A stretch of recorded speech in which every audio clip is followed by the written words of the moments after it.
Sa iba pang balita mga kasama, idinatalya ng Philippine Coast Guard ang pangaharang na ginawa ng China sa katatapos lamang na resupply mission ng Pilipinas sa Ayungin Shoal. Sa video na ipinakita ng Coast Guard sa media, munti ka ng magbanggaan sa laot ang China Coast Guard Vessel 21156 at ang BRP Sindangan matapos ang magkalapit ng 1 hanggang 2 metro. Sa kauna-unang pagkakataon din ay nilapitan ng People's Liberation Army Navy 630 ang BRP Sindangan sa distansyang 800 metro. Sa kabuuan ay 8 delikadong maniobra ang ginawa ng 4 na CCG vessel at 5 Chinese Maritime Militia vessel sa barko ng Pilipinas.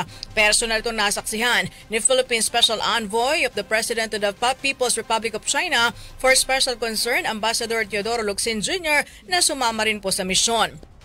Samantala, bago makarating sa Ayungin Shoal ay naobserbahan din ng Coast Guard ang isang spy plane ng China na bumuntot sa mga barko ng Pilipinas mula naman sa Escoda Shoal. Sa kabila ng malapatinterong paghaharang ng China, matagumpay na naihatid ng mga barko ng Pilipinas ang supply sa BRP Sierra Madre. Ito na po yung ikatlong matagumpay na resupply mission ng Pilipinas matapos ang pambobomba ng China ng resupply boat ng bansa noong Agosto 5.